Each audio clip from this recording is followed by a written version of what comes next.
What's your opinion, what's your view of this announcement by the federal government to send up to 1,000 members of the Defence Force to help out? Well, good morning, Pete, and thanks for having me on. Look, this is so embarrassing for the state of Victoria. Daniel Andrews should have had the ADF, as was offered by the federal government months ago, dealing with hotel quarantine like Gladys Berejiklian has been doing in New South Wales.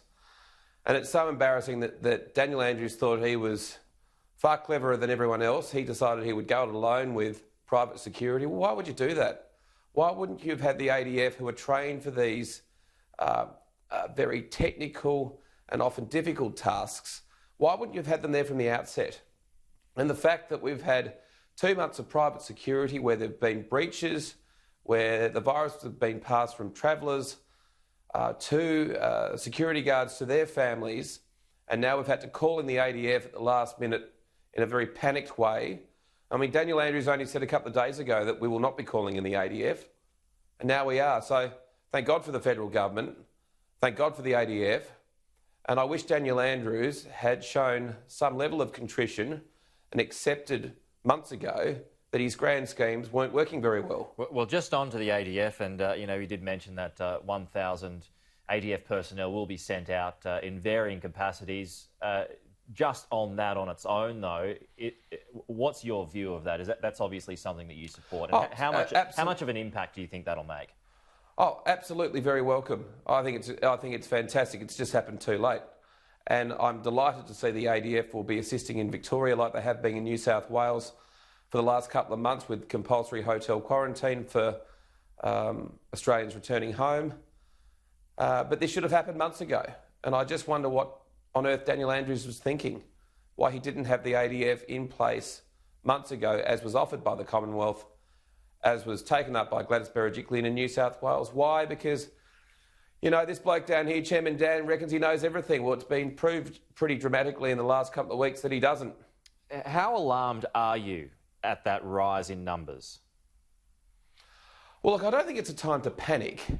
But clearly something's going very wrong in Victoria. We're heading in the wrong direction and the rest of the country is heading in the right direction. So we've had 20-odd new cases every day for the last week. The rest of the country has not. So clearly we're heading in the wrong direction. New South Wales, Queensland... South Australia hasn't had a coronavirus case for a month. Queensland had no new recorded cases yesterday. New South Wales has far, far less than we do. So what's going wrong down here? That's the worry. And I think that the government has mishandled a whole host of these issues relating to coronavirus.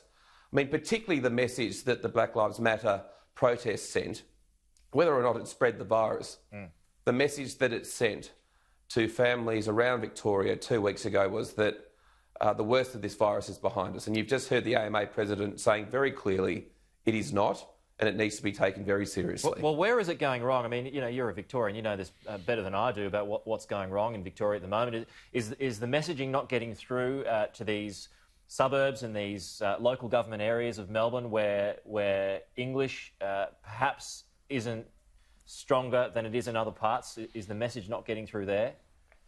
Well, I heard the Health Minister trying to blame the federal government yesterday on ABC radio and make some curious comments about this. No, I wouldn't have thought so. I would have thought that the messaging from particularly the federal government has been very, very clear. This is about the mismanagement of, for example, the Cedar Meats cluster, where appropriate contact tracing just did not occur for weeks after the first infection at that meatworks. This is about the complete mishandling of security at hotels that are being used for quarantine. And it's also about the messaging that came from the Andrews Labor government around that protest, where they basically said, oh, you won't be fined, there's no big problem protesting. Lo and behold, 2 weeks later, we have a significant spike in cases. Now, I know that officials are saying that only 4 protesters have tested positive for coronavirus. But I make the point again. The message that it sent the community was that the worst of this is behind us, therefore we can go back to normal. Well, we can't, and we shouldn't have. And that's why I think you're seeing the spike in cases in Victoria that you're not seeing anywhere else, because the messaging from the Victorian government has been all over the place. You had been very strong in pushing for businesses to reopen in the past few weeks, or open earlier than they had. Does this change your position now that there is this outbreak that is taking place? No, because as the Prime Minister said, we're just going to have to deal with this. I mean, we have to open up our economy.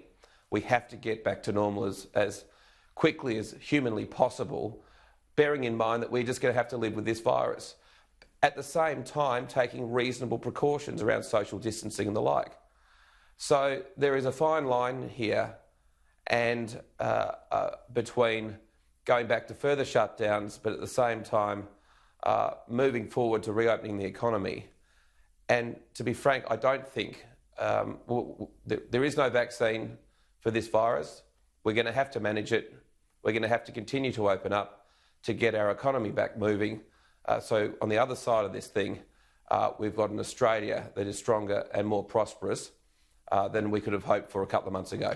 And just finally, Tim, we've got a run on supermarkets again. You've got people going after toilet rolls and paper and sanitizer, pasta. That's all happening again. Those restrictions have come back into force from Coles and Woolies. What's your view of that panic buying that seems to once again be settling in Melbourne? Look, it's just ridiculous behaviour.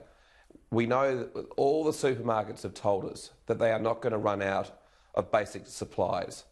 So could people please just listen to what the supermarkets are saying? You don't need to panic buy. They will not run out of essential items. Could people just act like adults, keep calm, carry on, and realise that we don't need to go back to the crazy behaviour that we saw some months ago?